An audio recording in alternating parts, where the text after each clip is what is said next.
The Expression of Wisdom by Mehmet Karahisari. Lesson 1. Three Issues: Israelite, Ishrāqiyya, and Modernity. In our time, the three veils over wisdom and the three layers of rust upon the intellect are Israelite, Ishrāqiyya, and Modernity. Within the history of Akhbari and Gnosis, Ibn Arab addressed the first, Dāwūd al-Qayṣarī II, and René Guénon III as their central concerns. Wisdom literacy is, above all, the fruit of a particular understanding of history, that is, of recollection. The history of humanity and the history of wisdom are concurrent. In the ancient world, there were two kinds of historical perspective: the Greek perspective and the Jewish, that is, the Israelite perspective. Unfortunately, an Islamic perspective is absent from among these. Our scholars have generally surrendered to the Israelite historical perspective, which is essentially a Torahitic history. According to this view, the history of humanity totals 6,000 years, and the apocalypse is even said to occur within the 6th millennium. The history of the prophets, from Adam to the present, is rendered as a history compressed into short intervals. Muslim scholars have, regrettably, submitted to this Israelite view and written the history of the prophets and of humanity within a chronology that does not exceed 5,000 or 6,000 years.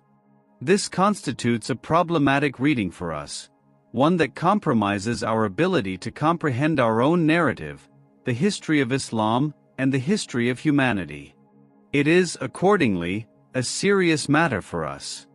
The Greek reading, by contrast, presents a history of 9,000 to 10,000 years and is fantastical in character. The third version, which we may call the modern period, is an open-ended era. Within this historiography, too, one encounters a 9,000 to 10,000 year history read through Atlantis and the lost continent of Mu. The common denominator of all these histories is Egypt. When we turn to modern historical readings or archaeological data, we encounter findings derived from genetic research. These yield a history of humanity of approximately 100,000 years. The first 60,000 years of this span correspond to the period between Adam and Noah. The post-Noahide period spans roughly 40,000 years. Periodizing history matters, because the language of the Quran and the geography of the Quran present us with knowledge centered solely upon Mesopotamia. Consequently, this religious geography offers no information regarding the period preceding Noah.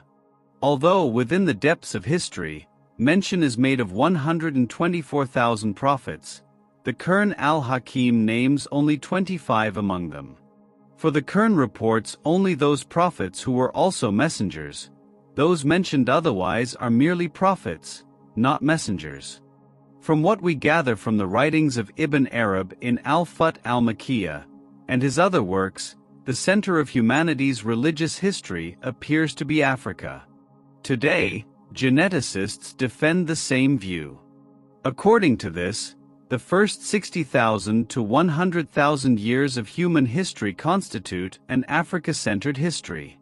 This is the period extending from Adam to Idris. We know that the prophet Idris was in Egypt, a fact upon which all philosophical historiographies likewise concur. This North Africa-centered history is then transferred to Mesopotamia by way of Noah's Ark. We see that the flood of Noah transformed the sacred geography, and that, in the Quran's own expression, the genetic lineage of the messengers was preserved and brought aboard the Arkansas. This is shown in the verse, and a sign for them is that we carried their progeny in the laden ark, Yasin 36:41.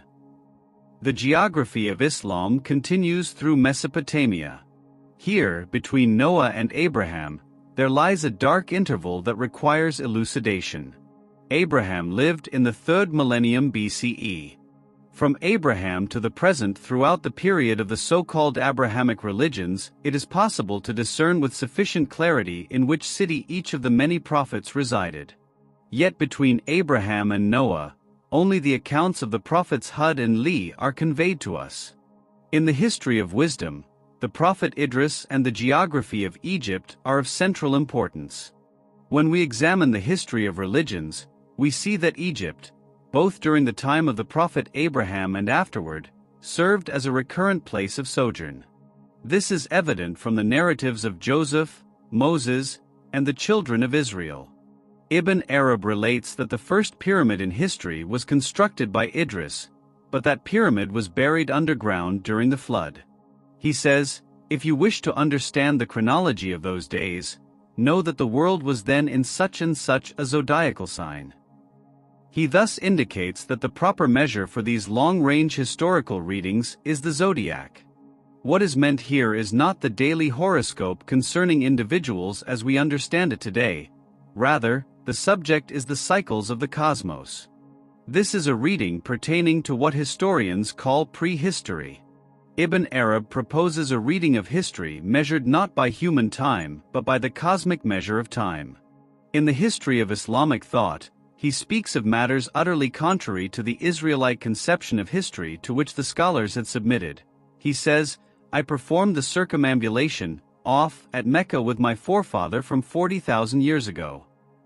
For its time, this is an extraordinarily advanced statement, for the forefathers to whom he refers are those after Noah.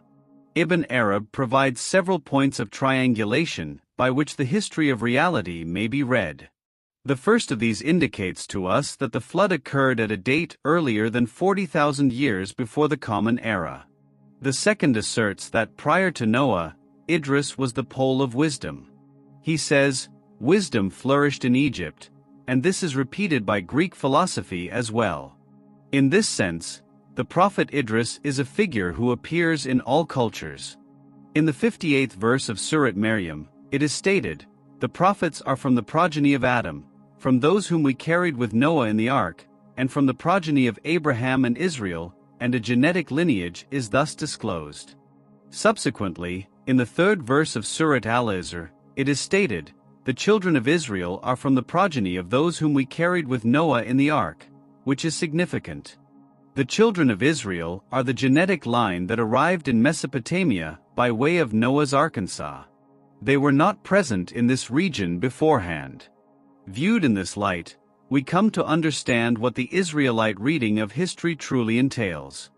In this reading, the entire history of the world and of humanity is converted into the history of the Israelites. In the Torah, the children of Israel compose a history in which they themselves are placed at the center, and they have made all of humanity accept this as though it were humanity's own history. Regrettably, our own scholars too have accepted this Israel-centered history as identical to the history of humanity and have never subjected it to questioning. Modern historiography has likewise confined itself within the bounds of Torahitic history. The reason history is made to begin in the 4th millennium BCE is not, in fact, that writing was discovered in this period, but rather that modern historiography was written by those of Jewish origin. For this reason, when we speak of the history of humanity, we attempt to comprehend many matters through Israelite parameters. The greatest archaeological data at our disposal regarding the history of religions are those furnished to us by Jewish researchers. When we consider scholars who study the flood, mention is made of the 40th millennium BCE. While excavations dating to the 12th millennium BCE, such as Göbekli Tepe, come to light in our own country, readings that refuse to extend beyond the 4th millennium BCE demonstrate that the Israelite reading still occupies a serious position even within modernity. And the 1500-year-old problem we have inherited from the ancient traditions still stands precisely where it was. It is evident that we have failed to compose a serious history of humanity or of prophets. After Ibn Arab, the most significant figure of modern Akbarian history is René Guénon, whose Muslim name was Abd al-Widyah. He draws the history of humanity and of wisdom long read from within a constricted geography onto a global scale. He first sets before us a great historical depth by speaking of the world's north, of Atlantis. Then, in his books, he addresses Indian and Chinese thought, thereby securing geographical breadth in the history of wisdom, religion, and the prophets. Egypt and the prophet Idris are likewise of importance to him. When we read the history of humanity not merely as a history of messengers anchored in Mesopotamia, but as the history of prophets and of wisdom, Guénon tells us that wisdom has been present and represented across the whole earth without interruption. Guénon derived this reading from Ibn Arab's statements concerning the prophet Idris. Across history, wisdom has been arranged in degrees, and through the prophet Muhammad, it attained its perfection and was transformed into a universal meaning.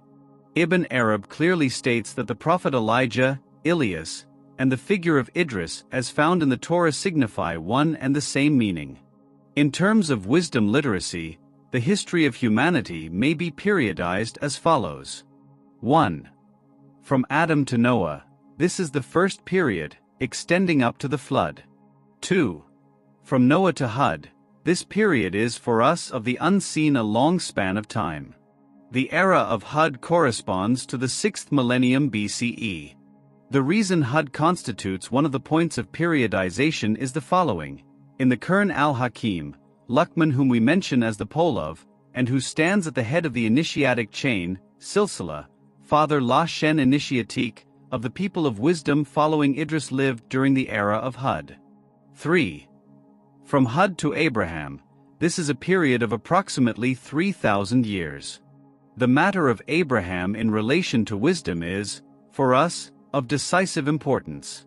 The account of Dhu al-Qarnayn, found in Surat al-Kahf of the Quran al-Hakim, takes place during the era of Abraham. According to the testimony of the Muslim scholars and the people of Gnosis, Kir was a soldier of Dhu al-Qarnayn. Ibn Arab reports that Kir said, "When Abraham was cast into the fire, I was a child." Within the Akbarian tradition of Gnosis, al-Irfan al-Akbari, the question of Dhu al-Qarnayn has been transmitted invariably in this same form, in a reading independent of the Israelite traditions. The sole difficulty is that the Muslim historians have supposed Alexander the Great to be Dhu al-Qarnayn and have for this reason employed the name Alexander in the place of Dhu al-Qarnayn. Accordingly, in their texts, Kir appears as a soldier of Alexander. Yet Ibn Arab indicates that this is not so. 4. The post-Abrahamic period. This is the history of the Abrahamic religions, and as we look back from the present day, it constitutes a documented span of approximately 5,000 years. In carrying out this periodization, we take our points of triangulation from where Ibn Arab has placed them and proceed accordingly. He indicates, for Noah, the 40th millennium BCE, this serves as a fixed coordinate for us. Ibn Arab states that the first Arab prophet was Hud. Such, then, are the coordinates of Arab history in the post-Noahide period. The children of Israel, for their part, entered the stage of history with Jacob, Yaqub. The fact that a process beginning in Mesopotamia with Jacob came to encompass the whole of world history and to install itself at the very center of historiography brings before us a culture that we call the Israelite tradition. Most of the questions debated in our day become still more intractable when explained through Toraitic glosses. To take an example, the answer to the question of how the children of Adam multiplied is defended through an explanation that is not present in the Quran al-Hakim.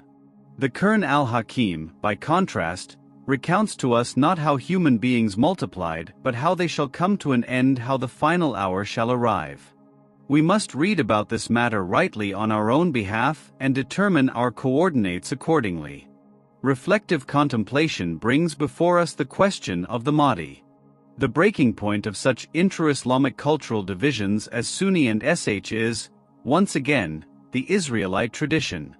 Let it be underscored that we are speaking here of culture that is, of the degree of nature. The Sh conception of the Mahdi, and the question of the Sh imamate, are saturated with Israelite references. The essential point in the distinctiveness of Sh Sufism is not the doctrine of the infallibility of the Imams, but rather the disappearance of the hidden Imam, that is, of the Mahdi. This phenomenon, which is termed occultation, al-Ghaiba, father el-occultation, is also found in the Torah.